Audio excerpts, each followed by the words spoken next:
Hello. Hello. Hi, everyone. Hi, Gary. Gary goes on after me. Tough act to follow. Hello. Welcome. We are here for Attention Economy, Shaping Media for the Connected Consumer. I am John Morgenstern. Everyone calls me JMO. Please feel free to do the same. I see a lot of familiar faces, so most of you call me JMO already. I'm going to go through the agenda quickly for the day, talk about a few themes, and then honestly just get to GV, who is doing the keynote. 9:15 start date, so I'll try to be brief. Thank you, Google, for hosting us for this awesome occasion. We've been doing a lot of these with Google this year. Our partnership has never felt better, honestly. Google's super committed across YouTube, search, you name it. We just view it as a ridiculously huge opportunity collectively for our agency and Google, the platform. We're big YouTube fans in particular. YouTube Shorts, Connected TV, you'll hear a bit about that today. You already know me. Gary will be doing the keynote on day trading consumer attention. Claire Kelly will follow. We'll have a break, importantly. And then we'll move on to PC, Peter Chun, on PAC, Platforms and Culture, JT and Co., our H&R Block friends, and Michael Burke for a fireside chat. Of course, AI. Shout out Lauren Abney. And then we will close, and then there's happy hour and hangout and all that jazz. Yes, confirmed.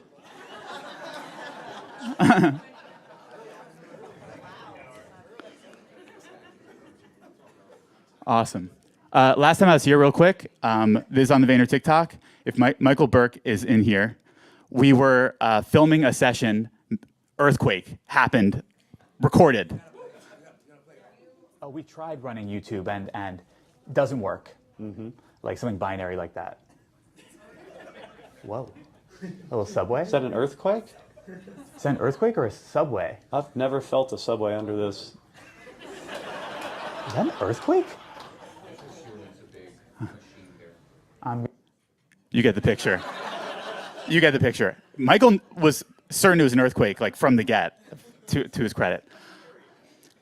So I moonlight as Gary's personal paid media buyer extraordinaire for his personal brand, for his family businesses, for Vayner stuff. And this is really our obsession. If you were to look at the text chains that I have with G and the various characters, it's all about what is underpriced, what is overpriced, what do we see that the industry at large doesn't see.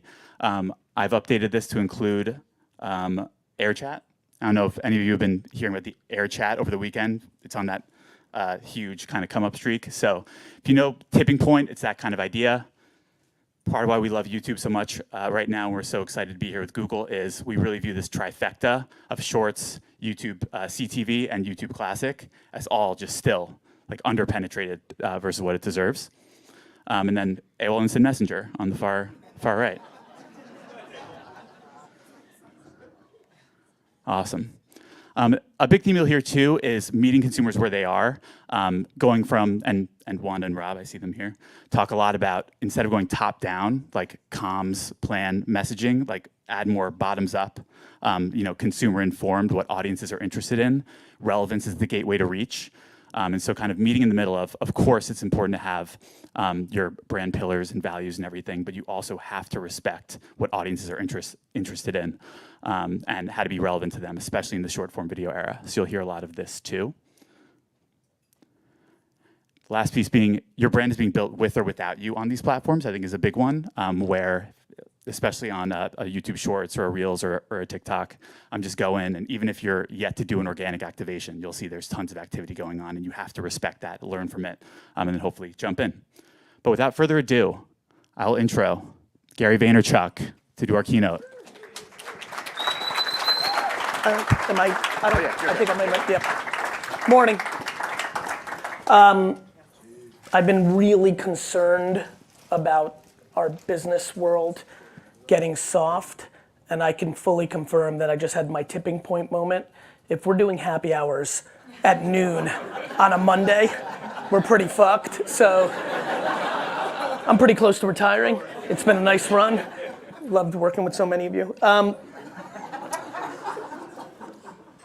There's a mic right there, and I think that in this time slot that I have, I'd love to go Q&A as much as possible. So I don't know, since Loomis is sitting next to it, I'll invite him to be the runner, because I don't expect people to get up and get in line. So I'll yap here for 10 or 15 minutes, but I'd love the majority of this to be Q&A, because the point of what I have to talk about here is not overly complicated to anyone in this room. I think it's been overly complicated for bigger brands to execute on, more so than the thesis. I mean, the concept of day trading attention, which is what I named my next book, is pretty much what I've been doing my whole life. It's so fun to be at Google, because when I think about my career and what set up the precursor to us building VaynerMedia and what is absolutely happening in marketing communications today, when I was running my dad's wine store in New Jersey in the mid 90s, in 91, 2, 3, 4, when I was really a kid and had big dreams, it was very clear to me that I was going to open up as many liquor stores as I possibly could around the country and build what I used to call the Toys R Us of wine when I was 15. And then obviously I had an incredible moment in 1994 where I saw the internet, and literally hearing cuckoo, that sound changed the complete course of my life. And literally, it's crazy that you brought that up, and I haven't started a talk with this story in a long time, but AOL was the first place I went. And I don't know, for anybody over 45 in here, the kids are gonna really laugh at this. Like, I was scared to leave AOL and hit that World Wide Web button, because that seemed like, oh, that's crazy out there. This is cozy in AOL land. And within the first hour of being on the internet and being on AOL, I found message boards. And within that first 20 minutes, I found both wine and baseball card boards. And literally within the first 2 hours of my life being on the internet, I'm like, oh my God, this is it. Like, I don't need to open, like literally within that night, I was like, I don't need to open 1,000 stores. This is what I'm gonna do. And what happened next is the framework of what I wanna talk about and the argument that I wanna have with our industry. When I say our industry, I'll call it the Fortune 5,000, from private equity backed brands all the way to the Fortune 500.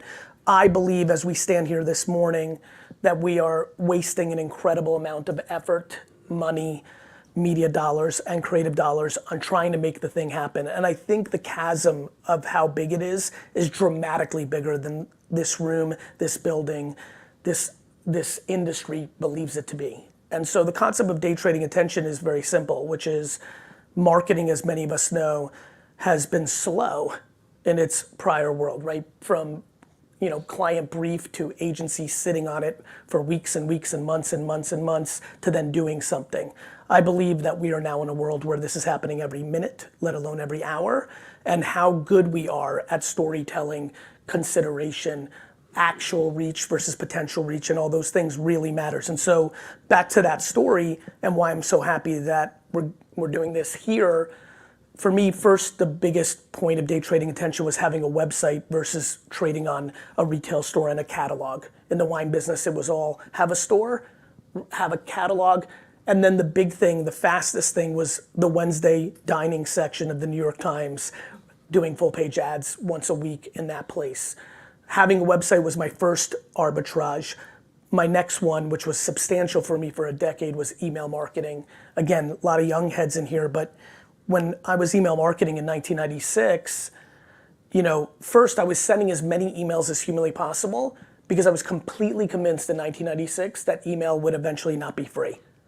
It was so crazy to me how effective it was in selling stuff. I'm like, they're gonna charge for this shit eventually. Let me get as many of these out as possible. And so that emailing day to day versus making a catalog or even once a week ad was so much faster. I was getting to consumers quicker. I was getting feedback loops faster. The next two completely changed the course of my life. The first one was buying Google AdWords the day they came out, when it was 5 cents a click on the floor before it went to 10 cents pretty quickly within the first year. And literally I owned the term wine for 5 cents a click for weeks before anyone bid me up. And once it got to 20 cents, I was like, this is fucking outrageous. This is so expensive. And really one of the great mistakes of my entire career was not even understanding the concept of CAC and LTV and ROAS. Like, I was just doing natural business stuff, and literally when some of the words got to like 50 cents and $1, I thought it was too expensive because I wasn't looking at the math well enough to understand. And even though I milked Google AdWords in the early 2000s really strong, I left a lot of juice on that fruit. And that actually has sat with me pretty heavy since. My great growth on AdWords and email in the early 2000s, but not getting as much growth out of it as I could have, drives me very seriously today.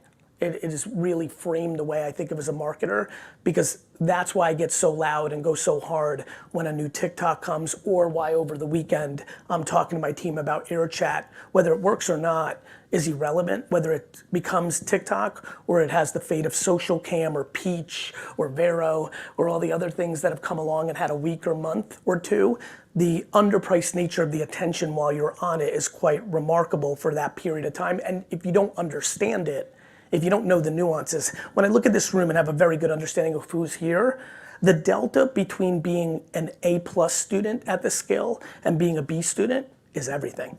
There's so many of us in here, depending on channel, depending on platform, depending on tactic and marketing, that sit in this room as an A+ in something and a C- in something else. And that's all of us, me included. To me, the problem is, in the current state of the industry we're in, I think most people are B and C and D students in the most important thing, and A+ students in things that are now overpriced and not as valuable. And then that is the delta.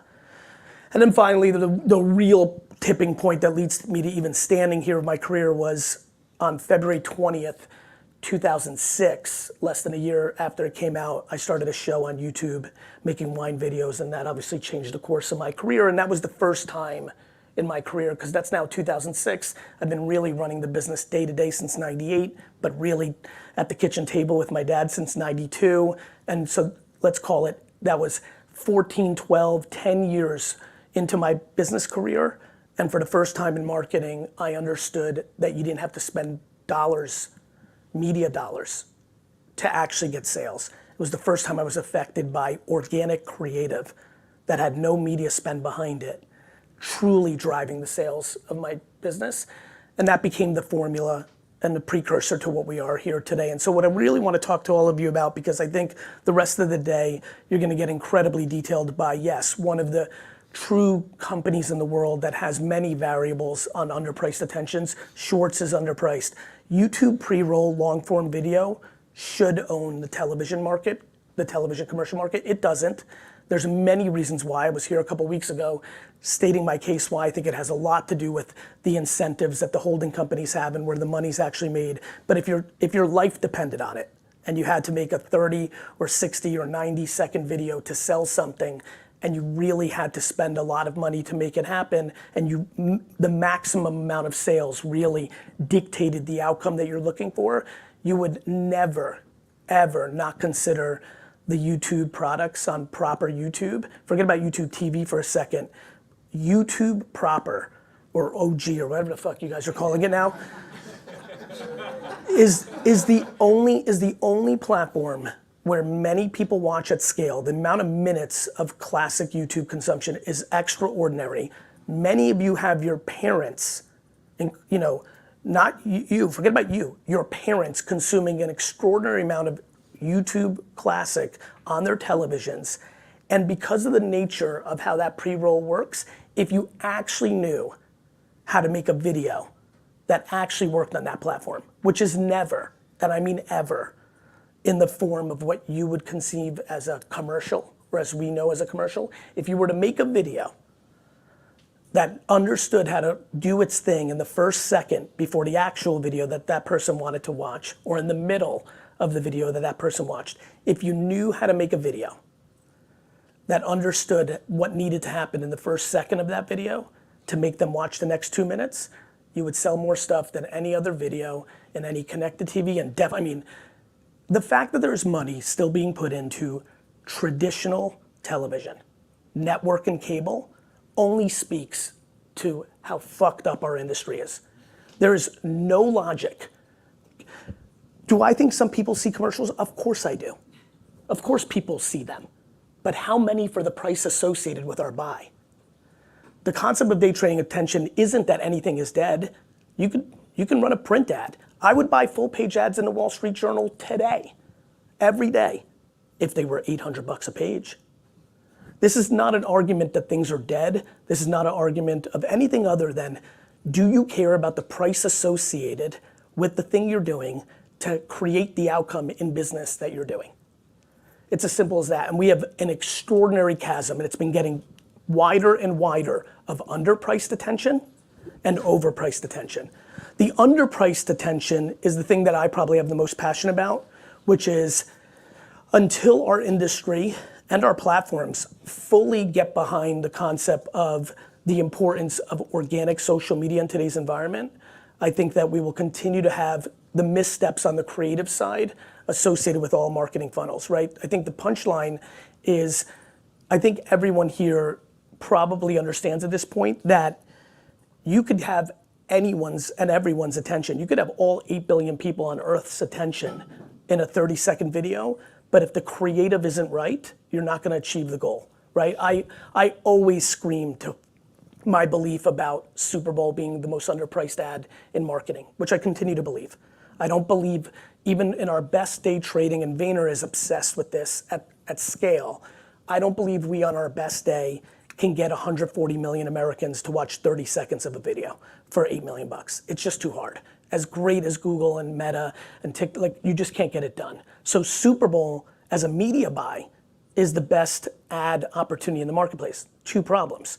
When you buy from CBS or Fox a Super Bowl spot, oftentimes they tie in a bunch of horse shit with it, and all of a sudden it's not 8, it's 50 million. 2, even if you can get it for 8 because you buy it smart and you wait for that perfect moment where all the upfront buys are bought and there's still some inventory and you buy it right, even if you do that, if your 30-second video doesn't hit, it becomes incredibly overpriced.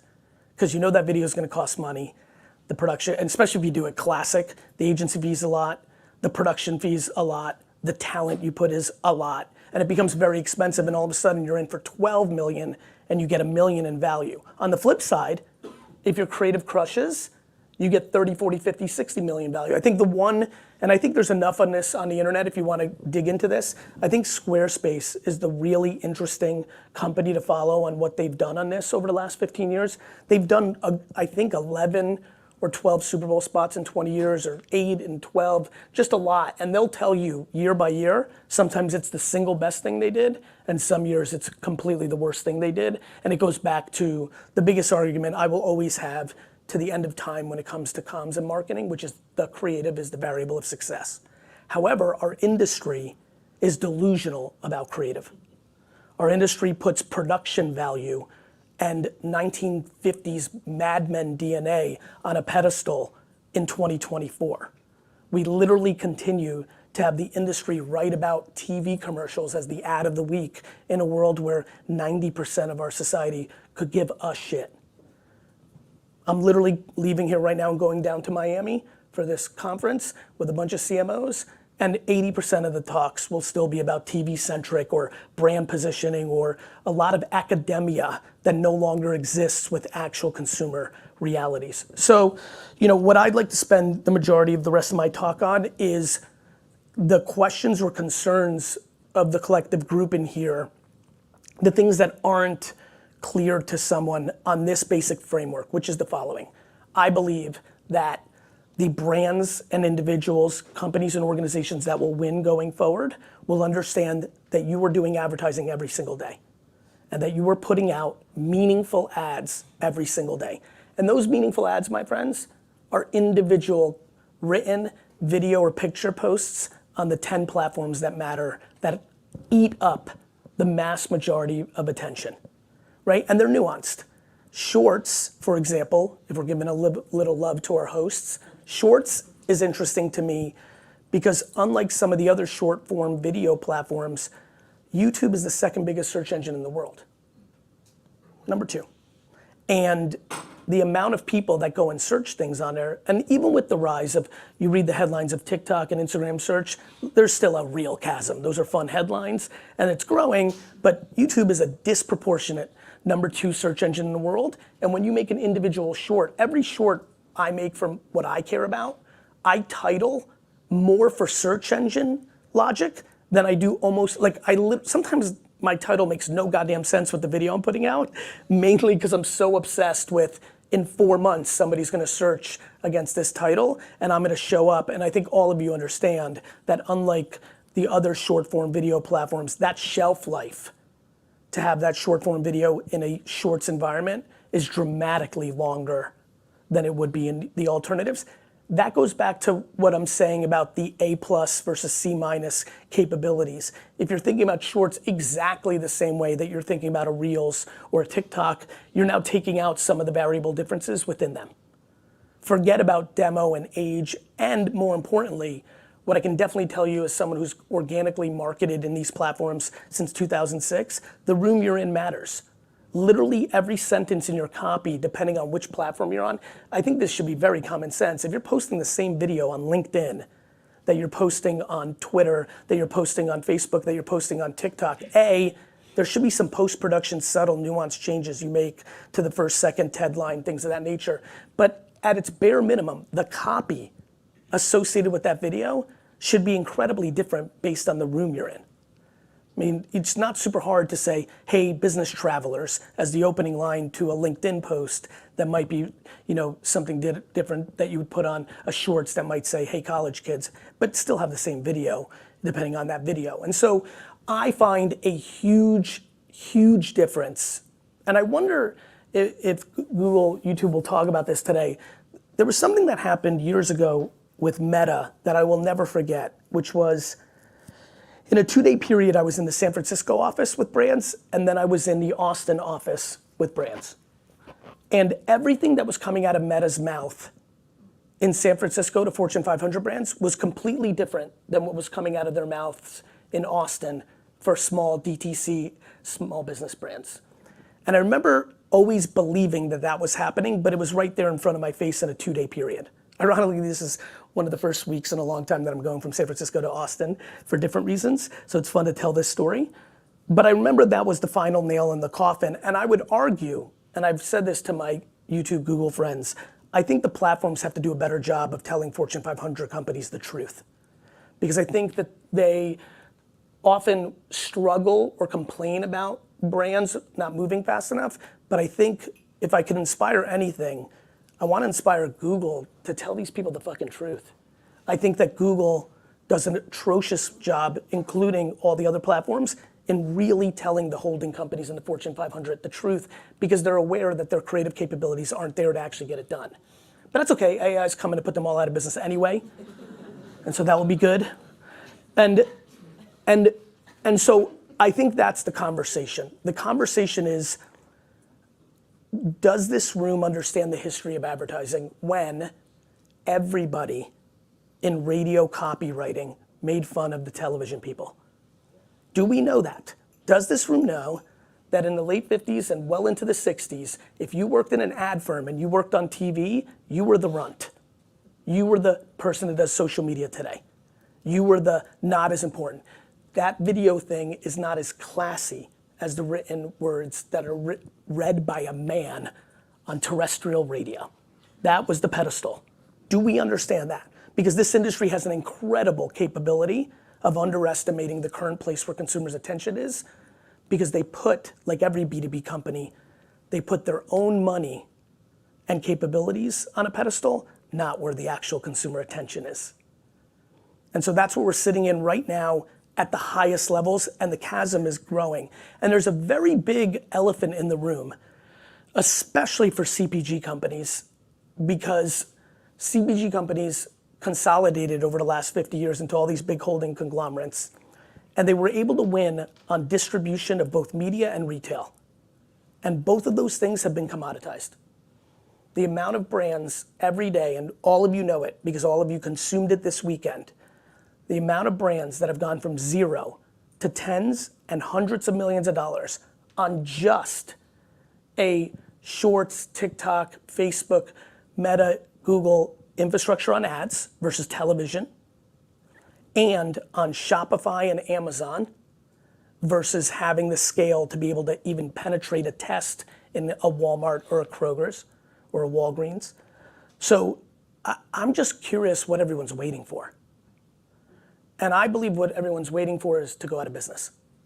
Because the history of the last 50 years of business has proven that if you hold on to yesterday and you over-romance tomorrow and you underestimate today, you will lose. And advertising is good at that. We still do, sorry Google, programmatic bullshit garbage. We romance about television still. We're literally all going to fucking south of France in like 7 to 12 weeks. And all those fucking idiots are gonna sit around and talk about the work and look at these videos that are 30 and 15 seconds long that not one human being on earth knows what the fuck we're talking about because they haven't consumed it. And we will do that. And then we're infatuated with tomorrow. I had more conversations last year of people that wanted to spend $1 million on the metaverse than wanted to do day-to-day social creative properly. Literally. Brands are more interested in going to a place, and listen, I was Mr. NFT and Web3 and I still am, but metaverse was something different. I always ask the same question, like how many people are in it? There's 12 people in Sandbox. 12. And yet, brands were prepared to spend $1 million to build a Chanel store in there. And then over here, they're thrilled to spend $1 million on a photo shoot with a celebrity that does 900 other deals, so none of the audience actually believes they give a shit about the brand. And yet they have no investment or strategy or care about today. They completely mail in social, organic. And let me just say it as a closing part, and we got 8 minutes for questions, Loomis, so look for the hands. Grab the mic now to start, there we go. Oh, Google's doing the right thing. Please think about your question because I want to do a couple in detail, please. But literally that example I just told you about with LVMH or things of that nature, it's true. Metaverse all the way over here, print ads, billboards, all this stuff. And literally you audit their social channels and they're completely mailing it in. They're doing Vogue ads on Instagram, which is fine. And I'm all about aesthetics and the fucking grid, but it doesn't drive business. And I just don't understand where everyone's at with this.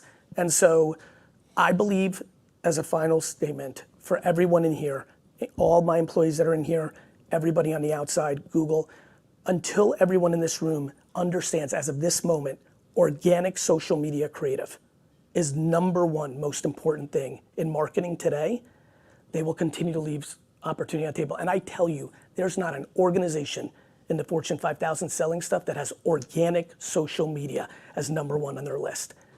Meanwhile, every business that's 5,001 down, it's the only thing they believe in.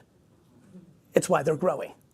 And so this is not genius, this is not hypothesis, this is definitely not horseshit, books written in 1991 on how brands grow and we write curriculum around this. This is 2024. By the way, day trading attention in 30 years will be stupid too. How brands grow in 1991 was profoundly right. Reach and frequency and messaging is right. I don't razz that. I don't razz the book. I razz all of you that still execute as if the book was right. In 2042, I'm gonna stand right here and be like, you fucking idiots still do social media? I mean it. Day trading attention means that you do not put anything on a pedestal. I have no romance to social, to Google, to Facebook, to TikTok, to myself, or anything I've done prior to my career. I care about today, right now, and what is overpriced and underpriced behavior to make the thing that I want to happen, happen. Period. Thank you.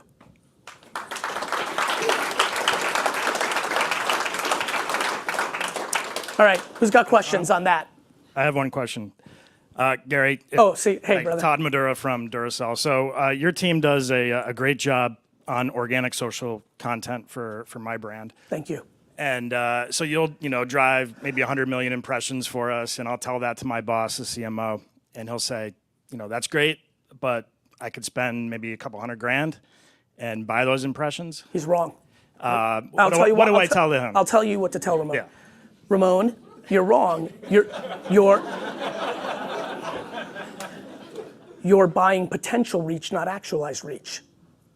The number one reason I like social media organic views, and I don't believe we get full consumption of those views. Like when I see 1 million views, I'm like, ish. But way more ish than 1 million digital views that we buy in a fucking black box in a programmatic lake. He's wrong. The amount, and he knows he's wrong, and you know he's wrong, because you can feel the variable difference when a video gets 3 million views actually versus when you look at your 40 million views that you bought on programmatic. So I think people that have the full funnel, where Duracell and many other CPG brands have a struggle, is they don't sell DTC. They're reliant on a third-party seller, and so the reporting gets murky when you track it back. But no, the actual reality of, let's say that 800,000, let's amortize it to 500,000 that actually watched it. To get 500,000 humans to actually watch a 15-second, 9-second, 37-second video in buying in media is dramatically more expensive. So I think the biggest issue we have in our industry is the way we report consumption. I think in that scenario, the argument is, can you really buy that actual thing? What the only advantage social has over everything else, and this is why I like pre-roll YouTube in that 1 second because of the lack of friction and the way it works, is social, the ads are integrated when it's organic into the actual experience in a way that is completely different than a television commercial or any other disruptive medium of ads. Right? My biggest concern as we move into CTV and all this other things, and even YouTube TV, notice how I put classic there, not YouTube TV, is humans don't like when you disrupt what they're actually watching if they know it's coming, and they will check out. And so, no, I think there's a massive difference between an organic piece of content that is backed behind AI algorithms that understand who wants to actually see it, and do people actually like it, versus forcing a buy that is an ad that is not contextual to where it's being distributed because it's being bought programmatic. You don't even know where it's showing up half the time. So I think there's a big difference in that consumption. I really do. Hey, Gary. Hey, brother.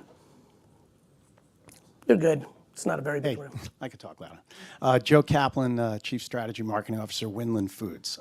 Obviously, you set that up, as you always do, perfectly. I want to offer up for everyone, it's mindset. You just hit on the head. If you don't sell direct to consumers and you're selling through big retailers and other things, the organization, many folks, right, they have that old thinking or old mentality. It takes quite a little bit of time to get them to think differently. Not only that, Joe, if I may, Yep. for Duracell and others, it also means in that scenario that you have to look yourself in the mirror and realize your organization's a sales organization, not a marketing organization. Exactly. Right? Like when you look at the biggest brands in the world, sales, this is why, the most interesting battle in the world right now in media is the platforms that actually have attention, Google's, Meta's, TikTok's, versus the platforms that don't have the attention, retail media. Retail media has what Google has with search, with intent-based marketing, which is great. Like, I want to go buy popcorn, and Google and retail media can play that game. But think about what's happening when you're a sales organization coming next. The amount of money these retailers are going to extract out of all of you is insane. They have, unlike Google, which is remarkably effective, Walmart and Target have you by, what do they call it, the balls, right? Because they sell 30 to 70% of your product. And when they say, I want your spend to go up 100% this year, you say, thank you very much. And then they're going to take that money and create private labels. But you're right. And then they're going to take that money and give it to up-and-coming brands that are actually doing organic social and paying for them to come in. Do you see what's happening in beauty? Mm-hmm. Literally, Sephora, Ulta, all these companies, they're literally charging more and more for the big beauty brands to get into their store, and taking that money and giving the little brands that are winning on Shorts and TikTok and Instagram money to come into their stores. Are you fucking kidding me? Anyway, go ahead, Joe. No, just to continue. And there you go.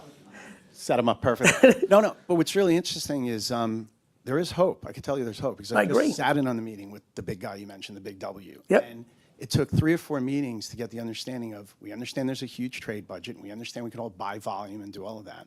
But how are you going to change the game? Because, no offense, I don't buy the product off the shelf, you don't, it's the consumers, right? So they're starting to see that and get that. They obviously have massive control, as you said. But I remember a little company called Sears, and I lived through that. I know executives that went over there and would say, you guys have no idea who this Jeff B guy is. And literally, it's going to happen to CPG companies for sure if they don't. I think so. And I think the cool thing is, and this is why I'm so obsessed with social organic, the one thing that gets the attention of the biggest retailers in the world is if they believe you can drive new people into their store. Right? The reason they're taking big brands' money and giving it to little brands is they don't want those little brands that are the coolest to stay DTC. It gives people rationale to not go into their stores. Look, I don't have a lot of time and you have a lot to talk about here today, but here's what I would say, just putting it in a Google framework. Pre-roll YouTube video, if you do commercials, you must take very seriously pre-roll and mid-roll YouTube classic, but you must make totally different videos than the way you think about commercials. Go ahead. Any chance we can throw in the last one? Please. If you do both, what happens? When you do organic well, say on YouTube, and you buy ads. Well, Is there a that to me is the ultimate, the thing that JT and I and Nick nerd about all the time of like, oh my God, there are small VC-backed brands and entrepreneurs and once in a blue moon somewhere else, whether a Fortune 500 or a PE-backed brand, that are starting to figure it out. They are literally having a single post in social organic go well organically and are putting millions of dollars. Can you imagine, like for everyone in this room coming up this game, we are now in the era where there are brands that are actually putting out an organic social media post. It does extremely well. Normally they get 5,000 views. This one gets 1 million. And they are taking and putting millions of dollars in amplification of that, not for performance, but for brand amplification, you know, like television. That is wild. Like that it's already in the pre-dawn, and I think that's gonna happen to a lot of people. So of course, and then obviously, if you take that organic piece of creative and slightly tweak it and make it performance oriented, it has a lot of capabilities to outperform your best CAC and LTV DTC ads. And so that's why I think organic's so important. You get 3 things out of it. When it goes well, because the back-end algos that Google and its competitors have on this is gonna outperform the best planner in the world. That just, humans don't beat computers like that. So you've got an organic piece of content, it over-indexes or goes viral, and now you have multiple options. You take that single piece of content and you convert it into a performance ad, because you've already got knowledge that there's creative affinity there. You just have to tweak a little bit of the wording and maybe the last card, or maybe put a banner at the bottom with a coupon code, performance. You do this new thing, which is like just bananas, that the hundreds of millions of dollars in revenue companies that haven't gone public or IPO yet or sold in an M&A deal, they're putting millions of dollars behind a single piece of organic because they know there's creative affirmation, and so they get massive brand. That's wild. And then number 3, what you get best of all, in my opinion, from crushing organic is consumer insights. When you have a video that gets 1 million views, the amount of qualitative feedback that you get, that you're able to read and actually get consumer insights. And then for us, a 4th thing happens with that. That piece of content and the qualitative feedback becomes the brief. If you don't want to do number 2 and amplify that piece of content, which we recommend, but you can also equally take that and that becomes the brief, not a brief you write to our strategy team. That advertising becomes the brief to doing a campaign predicated on those insights. We call that SICK, socially informed campaigns. This is logical, this is common sense. This is not corporate, this is not boardroom. This is consumer centric, and I highly recommend you get into it. Thank you.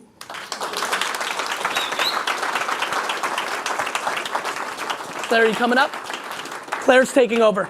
Listen carefully. I think this is me, yeah. Thanks, Gary.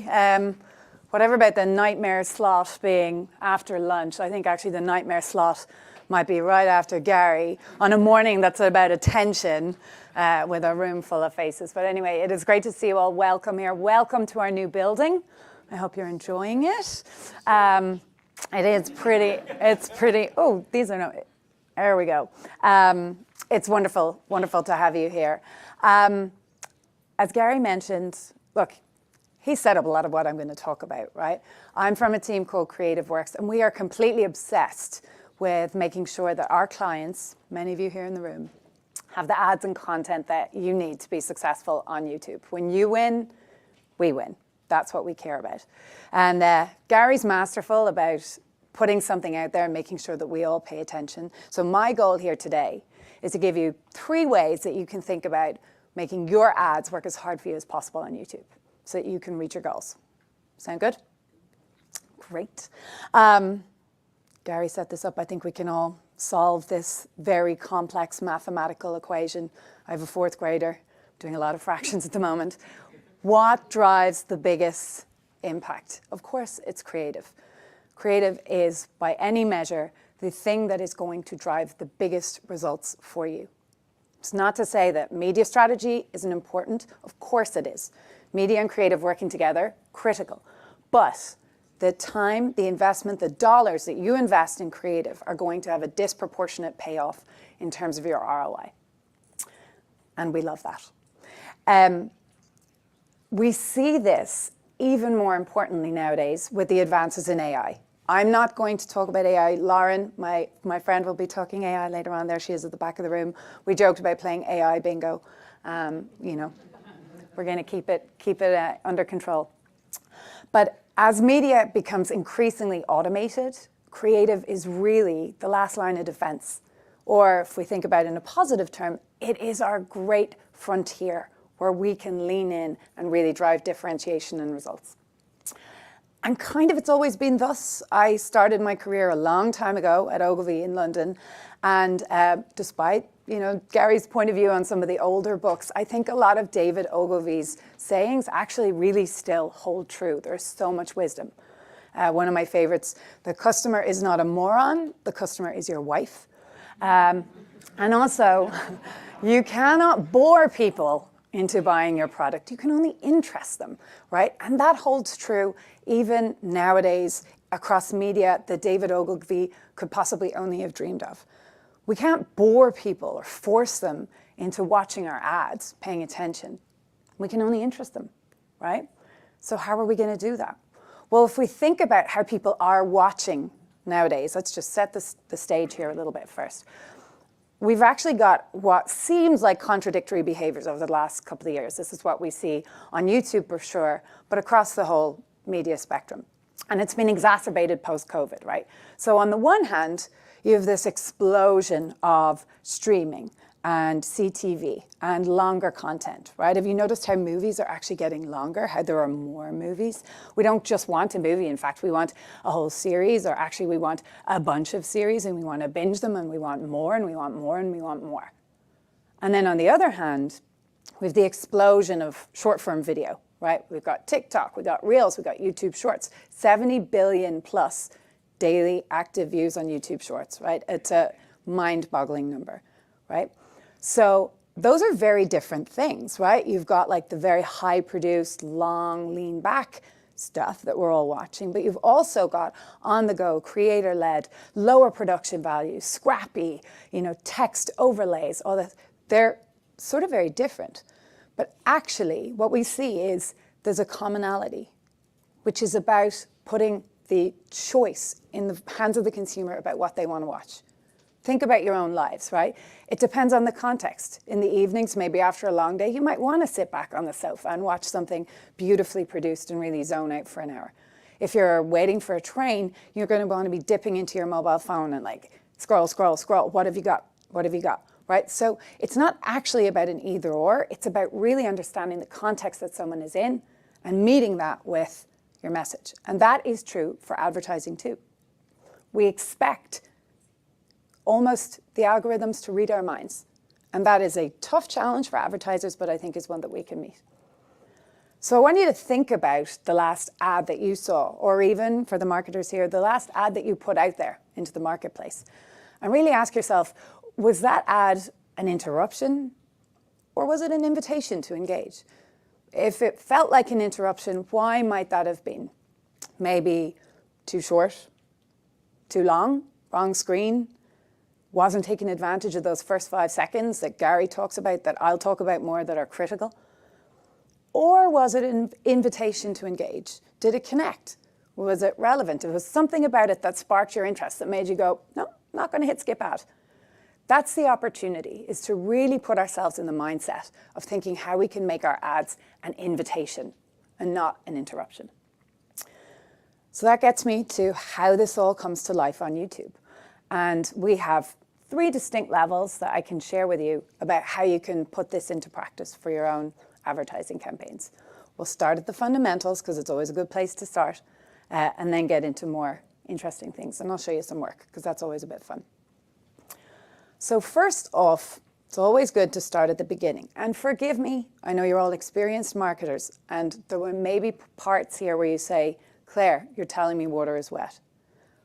But if we heard one thing from Gary, really leaning into the fundamentals of pre-roll, really actually immersing ourselves in those basics and making them sing, making them brilliant, is the fundamental underpinning of winning on YouTube.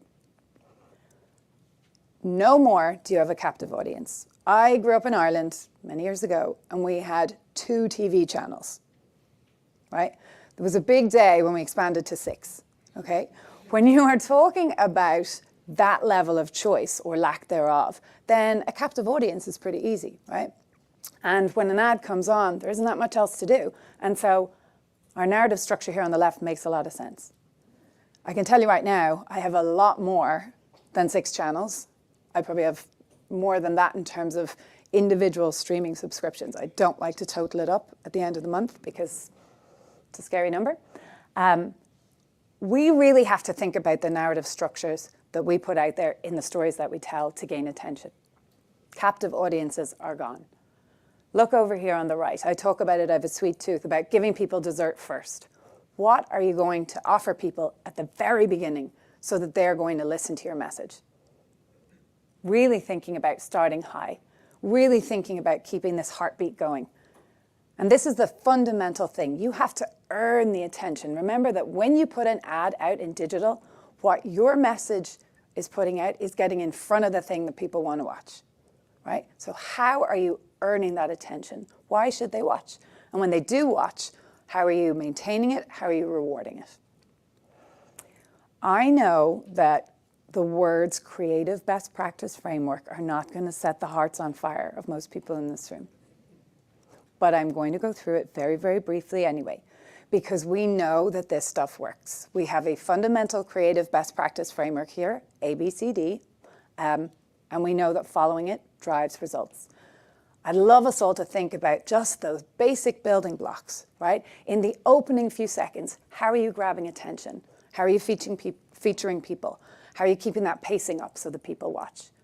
How are you integrating your brand early, often, and as naturally into the story as possible? People are emotional beings. We make decisions based on emotion. So how are you making your audience feel something? Can you be funny? Can you be heartfelt? What's the emotion that you can cue? And at the end of the day, we are making ads here. So how are we making it obvious what we want people to think, feel, and do? And we making it easy for them. I know, not super, super exciting, and they're the fundamental best practices of storytelling, never mind YouTube. But I urge you all to think about how these play out in your ads. Because the thing is, we know that they work. So they're third-party verified by Kantar and others in driving both short-term sales likelihood and long-term brand contribution, right? Good stuff. But only 30% or so of ads on YouTube are adhering to ABCD best practices, right? I'm not a math genius, but that leaves about 70% of ads that are literally leaving money on the table, right? You don't want to be in that 70% of ads when the principles that I talked about are fundamental. And we see great storytellers across the spectrum, from small brands all the way up to huge blue chip companies, put this into practice. We've been working closely with Apple for the last number of years, and I just want to show a recent Apple ad that just does a very nice job of showing some of these principles in action, right? Got some humor, some music, nice integration of the actual product. We'll play the ad. Don't let me go. No, don't let me go.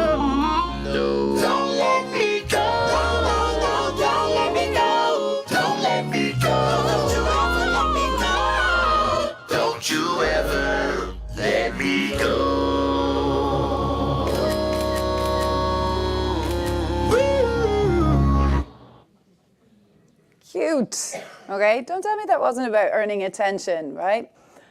Nice ad, also a big fan in my 9-year-old. So yeah, really think about how your ads are just leaning into great storytelling. The next piece is around creative variety, right? And this is really important right now, especially with the advent of AI-powered media. You've got to make sure you're feeding the beast. You have to provide enough creative variety so the ad formats can work hard for you. We know that adequate variety drives results across the funnel, okay? So whether you're talking about upper funnel all the way down to driving lower funnel results, creative variety works. We've seen that variety will trump frequency. So if you're looking at a sequence with a number of different ads versus a repetition of the same ad, always the variety is going to drive better results. We've seen that in upper funnel, when you've got 2+ different ads in a campaign, you're going to drive stronger awareness and recall. And down in the lower funnel, we've seen that even just including a vertical video can increase conversions by 10 to 20%, right?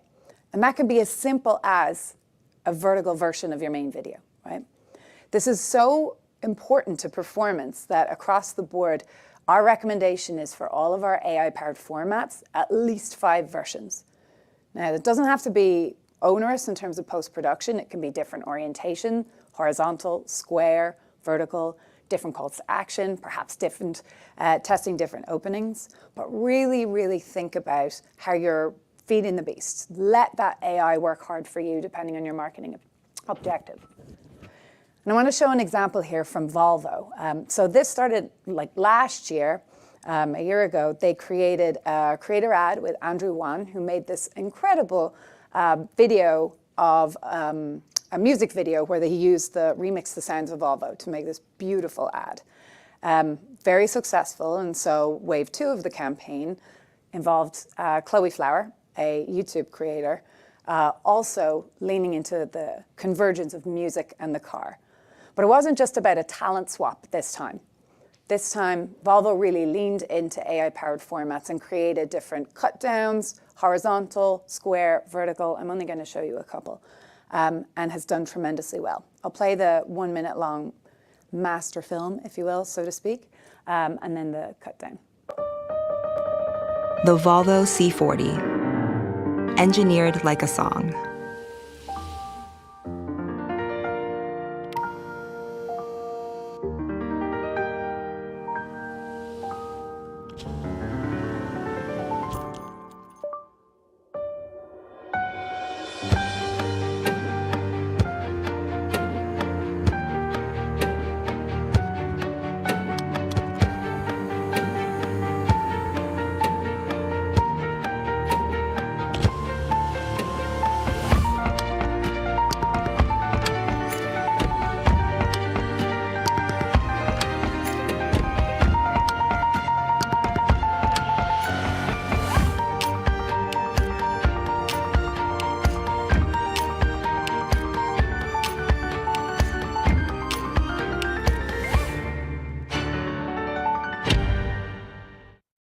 Beautiful film. Who knew the cars could be musical instruments? Maybe you can have a play around at home later on if you have one. But here's just a nice little simple vertical cut down.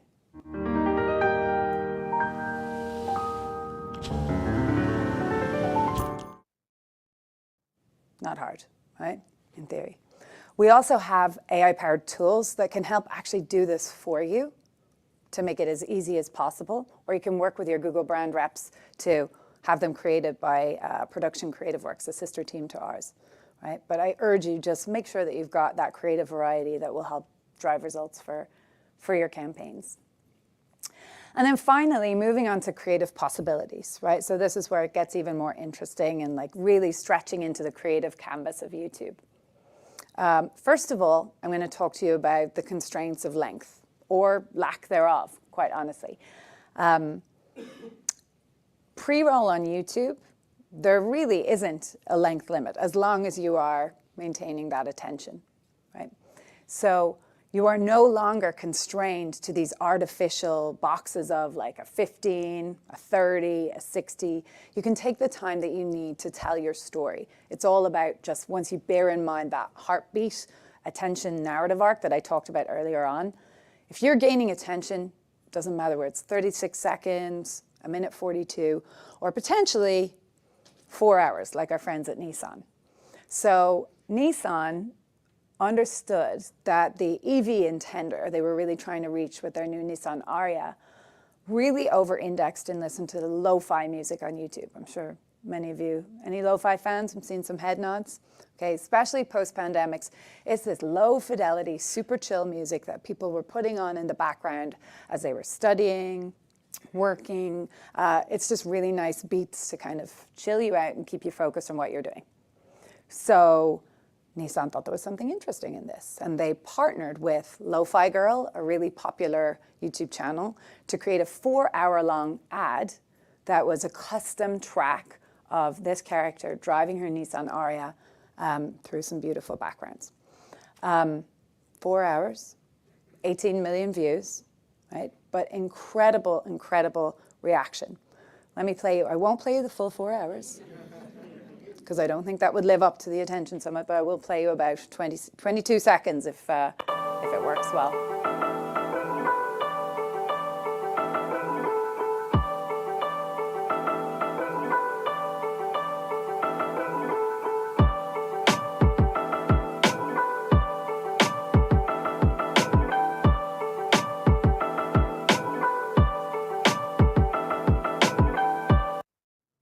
Phew. When that does work and cuts out, and was a little relieved. But anyway, it's beautiful, and you saw some of the subtle branding. She drives past the Nissan billboard signs, the landscape changes, the vibes of the music change. I know that I've sought this out a number of times when I've just got to get something done, put on my headphones, put it on in the background, and so have a lot of other people. And the reception has just been amazing. This is just a little snippet of some of the comments, including people saying, I'm considering a new car soon, I'm absolutely going to get a Nissan. Whether that person actually did that or not, to be putting that out there in terms of a reaction from an ad about a purchase that was highly considered as a car is pretty phenomenal. And I love this as well from last year in Fast Company. There was an article about how Nissan won the internet with this ad. For me, it's the perfect convergence of an audience insight, really understanding audience behavior, and then matching that up with what's possible in an ad format, right? And this is just a simple skippable ad. There's nothing, new or break the formats for us, right? Which is often a request our team gets, like, how can we break things down, do something never been done before? And honestly, our push back respectfully is always, well, how can we do something interesting with the constraints that we have, with what's already there? And there's a lot of untapped potential still with good old pre-roll. On the other side of the spectrum, shorts, right, which don't have to be short, but are shorter, has obviously seen explosive growth. I talked about the 60 billion daily active views.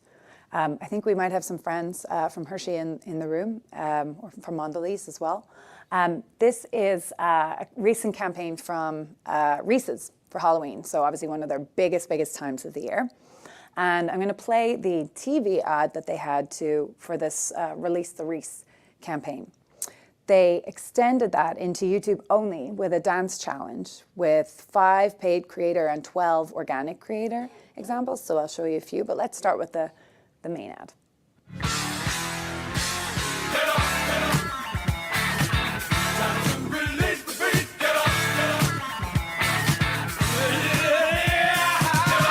People, it's Reese's season. Boo. I will get a lifetime supply of Reese's for anyone who wants to come up and actually do the skeleton dance. But yes, so Reese's really leaned into YouTube and did a dance challenge with, like I said, 5 and 12 creators. I'm going to show you a few. And they have done phenomenally. The campaign drove best-in-class recall, and we've seen that the creator versions had longer retention than the traditional ads.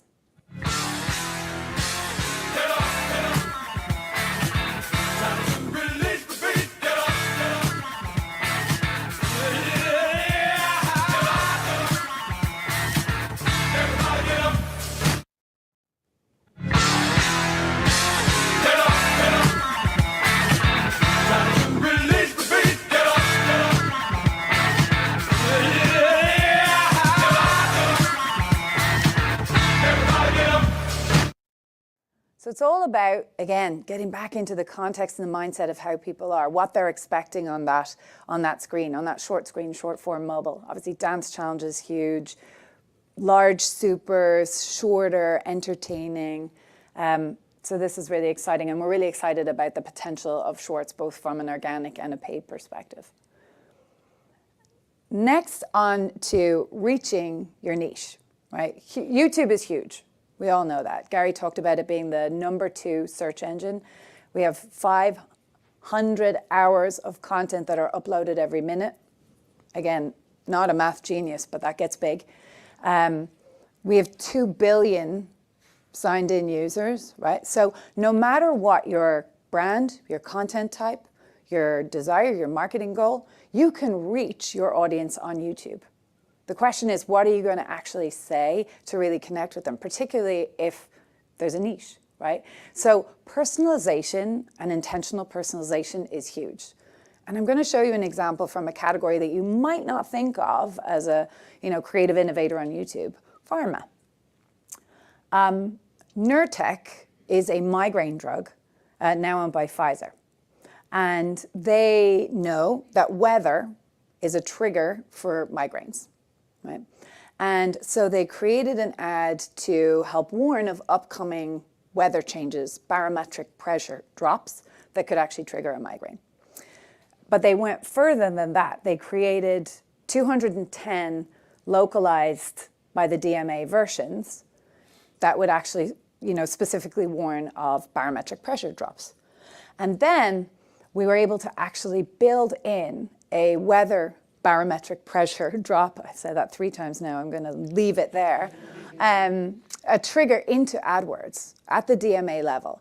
So personalized ads were triggered only in a particular area when it was going to be relevant, because this medication, unlike other migraine medications, if you take it before your migraine attack, can actually relieve or stop the attack.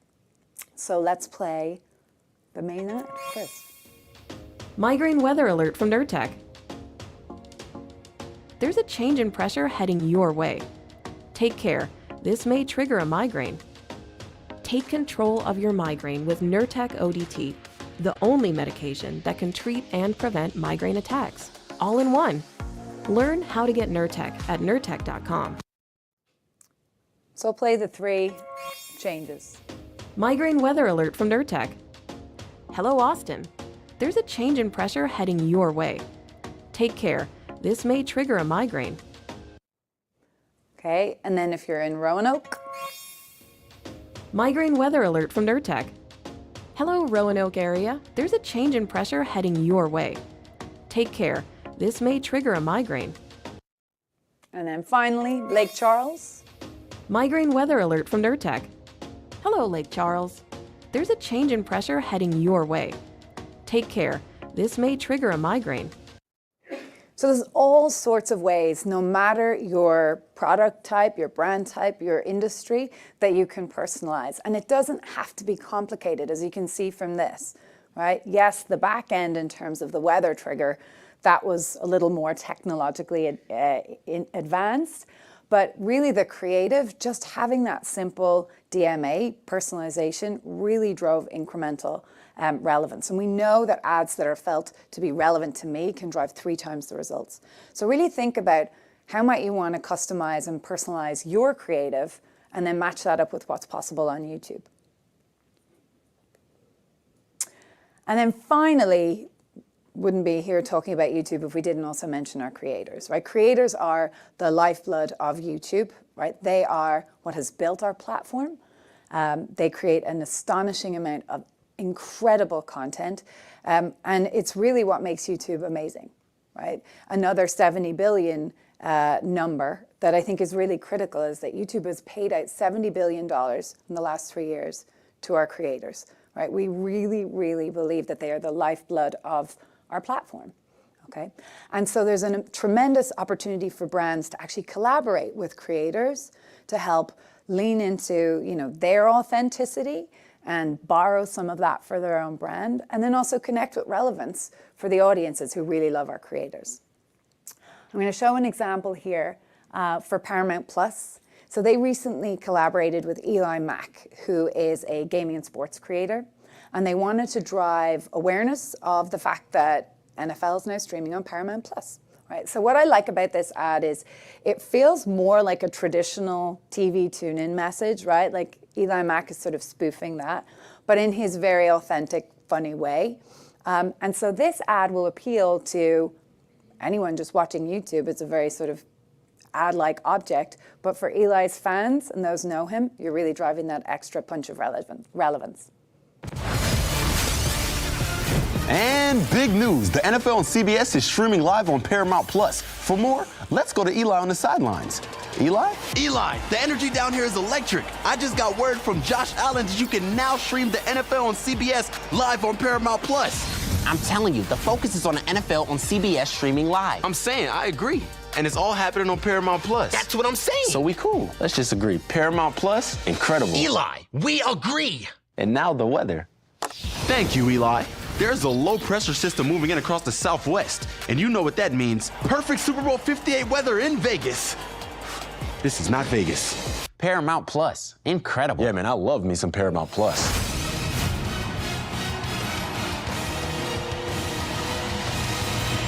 Great show, everybody. Eli's, we nailed it. Paramount Plus. All right, good stuff. I think the wigs deserve a special mention in that. But really, really nice. And there's so many different ways that you can collaborate with creators to drive your brand. So really think about that. I'm nearly at the end of my time. I will hold some time for questions or be told what to do by Elad. But what I would leave you with is this. Really think about how you can anchor everything and making sure that your ads on YouTube and elsewhere are an invitation, not an interruption option. So really think about how the basics on YouTube can be brilliant. Let's not neglect those. Let's really nail those fundamentals. Nail those first few seconds. Think about how you're feeding the beast, AI beast, with adequate variety to really deliver for you. And then stretch into YouTube's canvas. Play with length. Play with shorts. Work with creators. We're here to help. Your Google teams are here to help. And all we want you to do is be successful on the platform. So thank you so much for coming today.